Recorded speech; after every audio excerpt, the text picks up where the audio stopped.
Québec libre. Ces paroles prononcées il y a 50 ans par le général de Gaulle ont marqué l'histoire, créé une onde de choc qui a balayé la planète. La foule devant l'hôtel de ville est euphorique. Pourtant, ceux qui ce jour-là avaient suivi le président français n'étaient pas surpris par son coup d'éclat.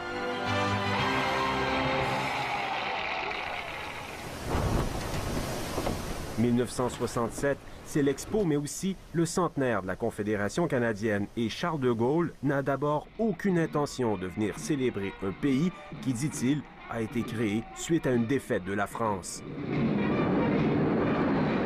Pour faire un pied de nez au gouvernement canadien, le général traverse l'Atlantique en bateau. Ainsi, il peut débarquer directement à Québec. S'il avait choisi l'avion, le protocole l'aurait obligé à atterrir à Ottawa. Conscient de la manœuvre, le gouvernement fédéral envoie pour l'accueillir tout un régiment de soldats de Sa Majesté la Reine d'Angleterre. Le ton est donné. Le Québec, nous le savons, a pris un grand essor moderne. Il est là, regardez-le. Il est là. Charles de Gaulle est bien conscient qu'il y a au Québec l'émergence d'un mouvement séparatiste et il a la ferme intention de profiter de son voyage pour faire un coup d'éclat.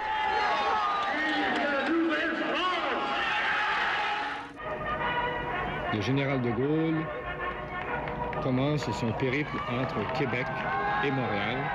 Au bord de la route, la foule est en liesse. On va jusqu'à lui construire un immense arc de triomphe. Ce soir ici, et tout le long de ma route, je me trouvais dans une atmosphère du même genre que celle de la Libération.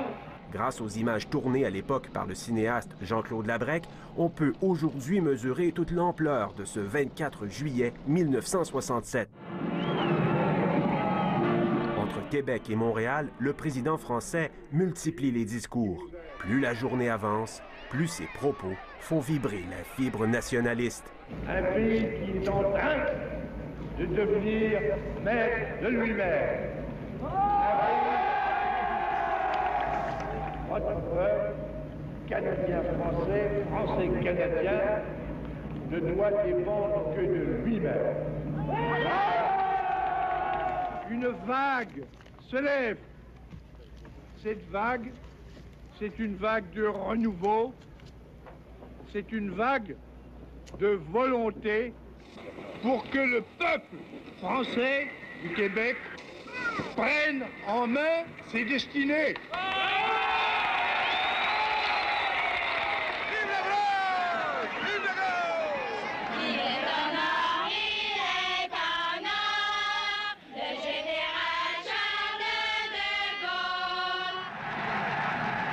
À son arrivée à Montréal, ils sont des milliers à attendre le général de Gaulle.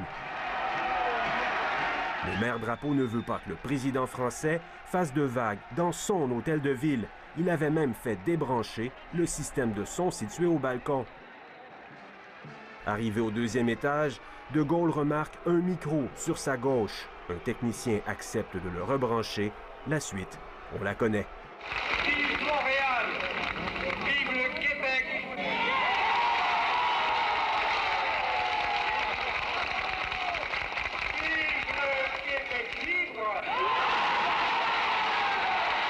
Dans les jours qui suivent, les chroniqueurs, les éditorialistes tenteront tour à tour d'interpréter à leur manière les paroles du général de Gaulle. Mais il semble que lui savait très bien ce qu'il faisait.